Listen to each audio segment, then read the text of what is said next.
Assalamualaikum warahmatullahi wabarakatuh. Nama saya Dani Wirayuda Besari, NRP 50222011119. Saya dari kelompok 1, kelas Bahasa Indonesia 42. Kali ini kami dari kelompok 1 akan mempresentasikan hasil kerja kami, yaitu membuat jurnal dengan judul Faktor Kecenderungan Penggunaan Kata Kasar pada Mahasiswa Departemen Teknik Elektro ITS dengan Analisis Behaviorisme. Ini adalah daftar isi dari presentasi yang akan kami presentasikan hari ini. Yang pertama, permasalahan dan tujuan yang akan dibacakan oleh saya. Kemudian ada tinjauan pustaka yang akan dibacakan oleh Muhammad Kemal Riza. Kemudian hasil penelitian yang akan dibacakan oleh Ahmad Julio Ameru dan Adika Zaki Mahira. Dan terakhir, kesimpulan dan penutup yang akan dibacakan oleh Muhammad Izzatito Rahman. Yang pertama adalah permasalahan dan tujuan penelitian. Permasalahan dan tujuan penelitian pada penelitian kali ini adalah banyaknya mahasiswa Departemen Elektro yang menggunakan kata kasar. Oleh karena itu, kami dari kelompok 1 berinisiatif untuk mengetahui apa-apa saja faktor yang mempengaruhi mahasiswa teknik elektro yang berkata kasar.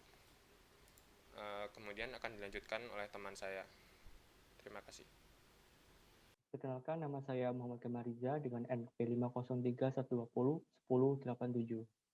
Selanjutnya, saya akan membahas tentang tinjauan pustaka. Fenomena penggunaan kata kasar. Menurut Hughes, dari zaman dahulu, penggunaan kata kasar sudah ada dalam berbagai bentuk ragam, mulai dari kata-kata kutukan atau makian yang paling buruk, hingga kata-kata kasar yang sepele. Dalam sebuah penekanan yang kompleks, pribadi, sosial, seksual, dan agama, penggunaan kata-kata kasar merupakan fenomena yang sangat sulit untuk dimengerti. Selanjutnya, menurut Partridge, tujuan dari kata makian atau kata-kata kotor ialah penghinaan, mengejek, mengutuk, dan juga untuk mengejek seseorang dengan kata-kata cabul. Selanjutnya, menurut Kristal, kata kasar bisa juga digunakan ketika mengungkapkan keintiman, dan lelucon yang dalam konteks ini adalah positif. Selanjutnya adalah behaviorisme analisis. Dalam teori behaviorisme, hasil yang diinginkan harus bisa diukur, diobservasi, dianalisis, dan diuji coba secara objektif. Teori ini menyatakan bahwa kebiasaan manusia adalah hasil interaksi dari stimulus dan respon.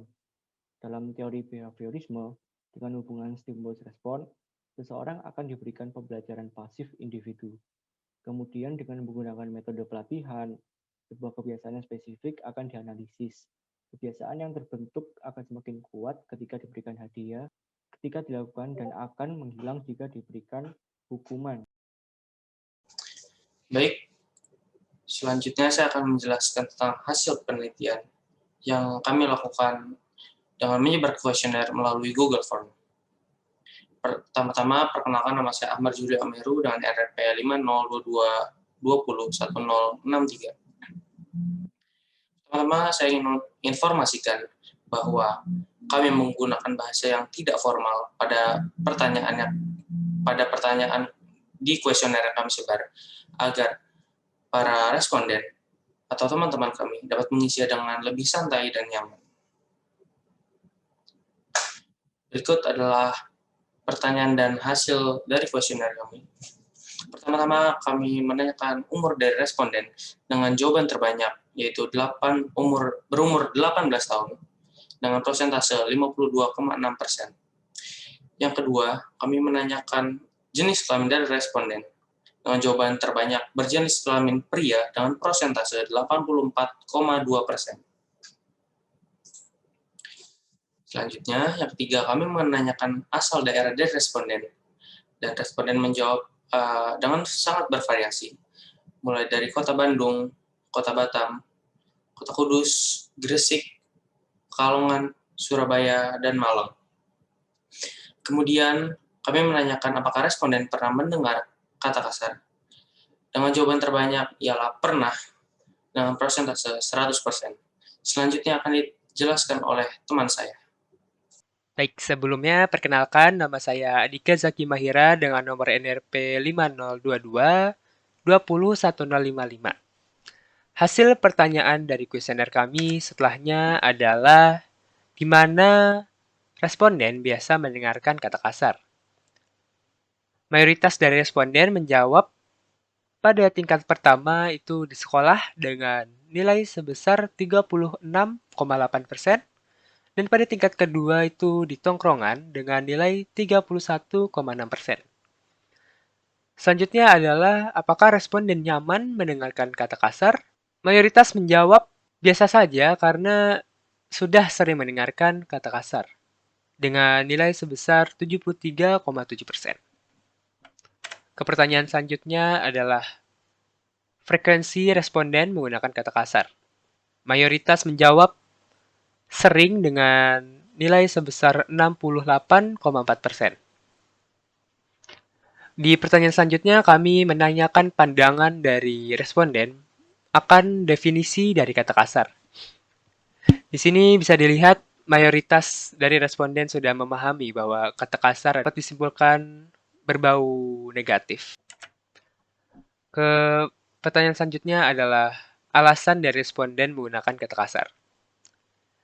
Di sini juga bisa kita simpulkan bahwa alasan dari responden menggunakan kata kasar adalah sebagian besar karena luapan emosi. Seperti di sini terdapat 8,7% dikarenakan emosi.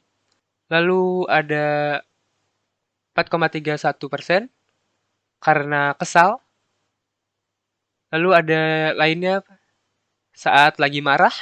Kemudian ada kategori lainnya yaitu karena lingkungan. Bisa dilihat di sini ada lawan bicara, meniru teman, terbawa suasana, kemudian lingkungan. Sekiranya itu dari saya bisa dilanjutkan oleh rekan saya.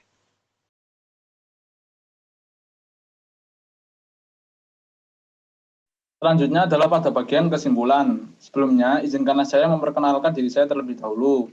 Nama saya Muhammad Izzuditur Rahman, NRP 5022 201087. Dari data yang telah kami lakukan, yang telah kami dapat mengenai penelitian faktor kecenderungan penggunaan kata kasar oleh mahasiswa teknik elektro ITS dengan analisis behaviorisme, kami mendapatkan kesimpulan bahwa penggunaan kata kasar oleh mahasiswa teknik elektro ITS ini memang benar adanya, dan sebagian besar diantaranya dilakukan oleh pria. Tentunya faktor usia dan lingkungan juga sangat penting dalam hal ini, karena semakin bertambahnya usia seseorang, seharusnya memiliki kematangan emosi yang lebih stabil. Di sisi lain, kematangan emosi sangatlah diperlukan pada era saat ini yang serba canggih dan instan untuk mencegah timbulnya pengaruh buruk, sehingga diharapkan dimanapun kita berada, kita dapat beradaptasi terhadap lingkungan yang kurang mendukung sekalipun. Begitulah presentasi dari kami. Kurang lebihnya, mohon maaf. Wassalamualaikum warahmatullahi wabarakatuh. Sekian, terima kasih.